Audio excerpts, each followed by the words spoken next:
Mo'tabar xola o'choqda uymalashib yog' dog'layotgan edi. Eri Rustam aka qo'liga 500 ming so'm olib kelib berdi. Onasi, bugun qoramoling yaxshi xaridorga o'zining mehnatini halolladi. Mana 500 ming. Onasi olib qo'ygin, deb qo'liga tutqazdi. Yo'q, dadasi, shuncha pulga sotdingizmi? O'zi ham juda yaxshi qoramol edi-da. Beozorgina.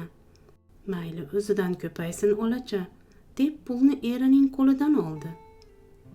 Shu mahal qaynisinglisi Surayyo bilan qo'shnisi Xolida kirib kelishdi.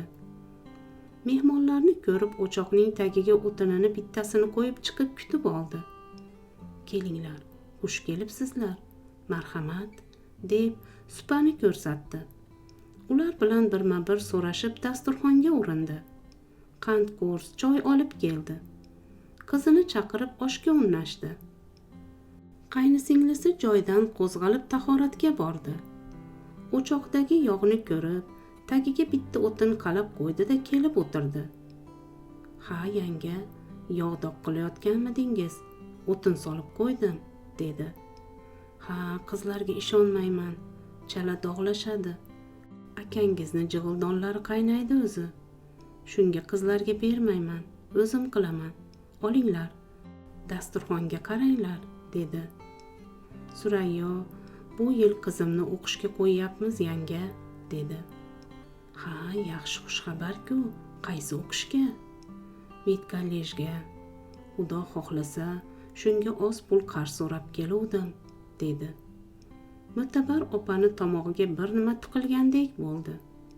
Ichida o'zimiz qizimizni o'qishga kirgizmadik pul yo'qligidan. Sizlarga pul berishga yo'l bo'lsin, deb yuzaki kulib, Surayyoxon, o'zimiz ham pul izlayapmiz. Akangizni mashinasi remontdan chiqmayapti. Mashinalari buzilgandan beri ishlari yaxshi bo'lmayapti.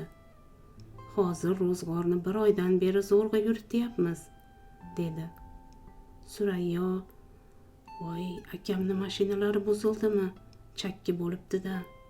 Mayli, hijolat bo'lmang, yana boshqadan izlaymiz, dedi. Oshga ham qaramadi. Omin qilib xayrlashib ketdi.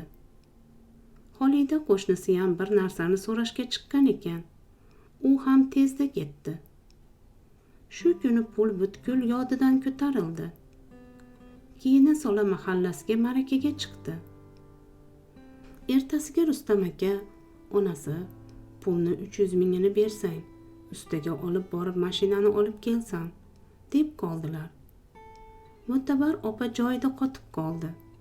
Pulni qayerga qo'yganini gir aylanib qidira boshladi. Kichik farzandida operatsiya bo'lgandi. Hamma narsa yodida turmaydi hozir. Dadasi, deb izladi. Hech qayerda yo'q. Voy dadasi, pul yo'q, dedi. Nimaga yo'q? Qayerga qo'yuvding, dedilar. Kecha o'choq boshida tashlab ketganman. Xayol bilan, endi nima qilamiz? 500 ming edi-ya, deb boshini ushlab yig'ladi. Sen xotinni kallang ishlaydimi? Pulni ham tashlab qo'yadimi hovliga?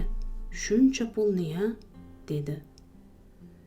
Shoshmang, kecha Surayyo keluvdilar-ku. Xolida bilan Surayyo bizdan qizini o'qishiga pul so'rab chiqqandi. Men mashinamiz remontda degandim. Shoshmang, o'choq yoniga kelib yog'imga o'tin qo'ygandi. Endi topdim, aniq Surayyo olgan, dedi. Og'zingga qarab gapir. Singlim qo'li egri emas. Men juda yaxshi bilaman. Surayyo yoshligidan g'ururli qiz edi. Hech qachon olmaydi u birovning narsasini. Ahmoq, yaxshilab izla. Bu gapingni qayta eshitmay, deb jahl ustida uyga kirdi. Mo'tabar opa qo'shnisinikiga chiqdi. Hamma narsani aytib berdi. Voy opajon, endi nima qilasiz, dedi. Bilmasam. Keling, yaxshisi singlingizni uyiga borib to'g'risini ayting. Insofi bo'lsa berar, bermasa qarg'ab qaytasiz. Birovni puli birovga buyurmaydi opajon. Mo'tabar opa ertasiga eriga aytmay Surayyonikiga bordi. Surayyo yangasini ko'rib yaxshi kutib oldi.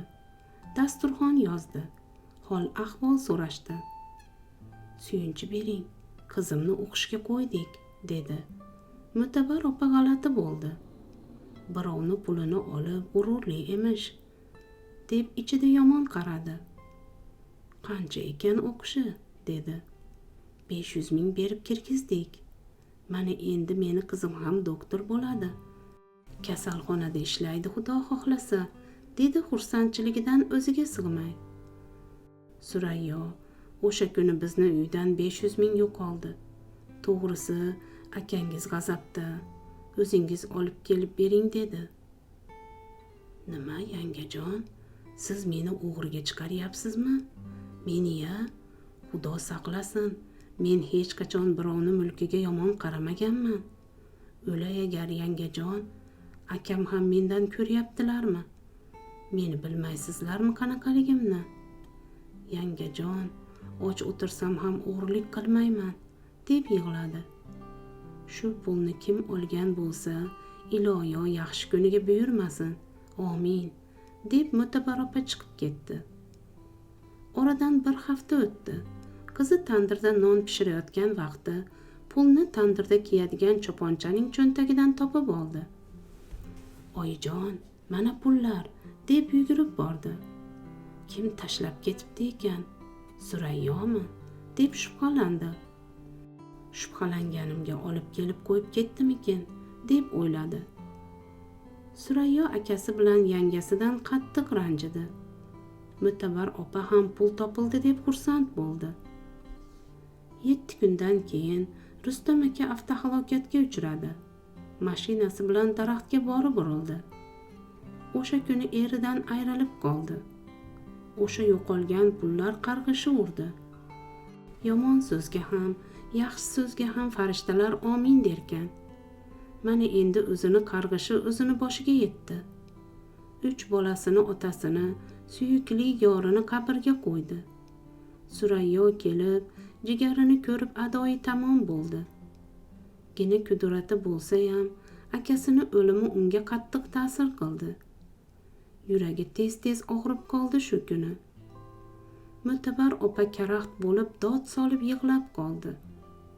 Surayyodan shu kuni yig'lab kechirim so'radi. Men yomon ayolman, men ahmoqman, deb o'zini qarg'ay ketdi. Yaxshi yomon so'zga ham farishtalar amin deydi. Shunday ekan, bilib bilmay tilimiz bilan yomon so'z aytmaylik. Bekordan bekor begunoh birovni qarg'amaylik. Gunoh qilishimizdan Allohim o'zi asrasin. Hikoya tugadi. E'tiboringiz uchun rahmat.